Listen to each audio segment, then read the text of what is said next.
Bayi mungil berjenis kelamin laki-laki ditemukan di teras belakang salah seorang rumah warga di RT 6 RW 5 Komplek Perumahan Villa Citra Bantarjati, Kelurahan Tegal Gundil, Kecamatan Bogor Utara, Kota Bogor, Minggu sore sekira pukul 16.30.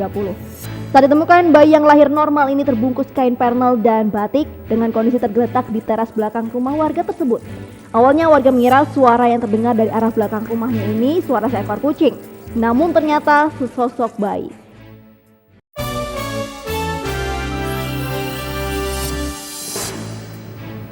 Rahmat 40 tahun hanya bisa pasrah ketika mengetahui uang ratusan juta rupiah yang baru saja ditariknya dari sebuah bank raib di gondol dua perampok bersepeda motor di kawasan Jalan Raya Bubulak, Bogor Barat, Kota Bogor. Peristiwa ini terjadi sekira pukul 17. Ketika itu korban menambal ban mobilnya yang bocor di sebuah tambal ban di lokasi kejadian. Diduga korban sudah dibuntuti kedua pelaku yang mengembosi ban mobil korban saat melakukan penarikan tunai di sebuah bank.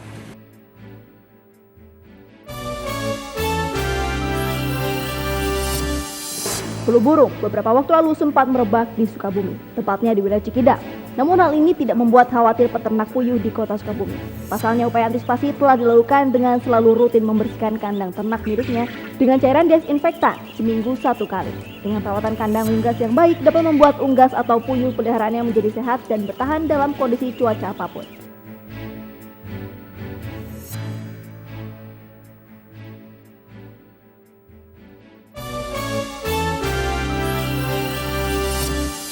Jalan penghubung antara wilayah Kecamatan Ciampea dan Kecamatan Tenjolaya ini sudah bertahun-tahun mengalami rusak berat. Kondisi ini diperparah dengan tingginya intensitas hujan yang hampir setiap hari mengguyur wilayah Bogor dan sekitarnya. Terlebih dengan buruknya fungsi saluran drainase. Menurut warga, kondisi ini sudah berulang kali dilaporkan kepada pemerintah desa setempat dengan harapan kepala desa dapat menyampaikan langsung kepada Pemkab Bogor. Kekhawatiran warga didasari oleh kondisi jalan yang membahayakan pengguna jalan. Jalan yang berlubang tertutup genangan air bak kolam ikan.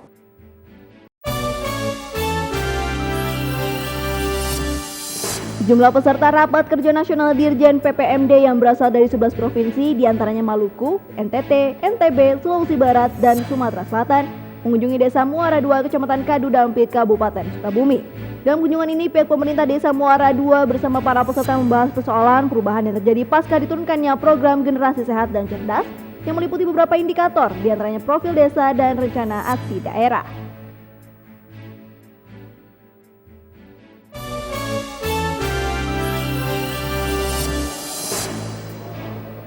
Koperasi bentukan Prabowo Subianto ini didirikan guna memperkuat sektor ekonomi kerakyatan dalam menghadapi Pilkada serentak 2017 dan Pilpres 2019 mendatang.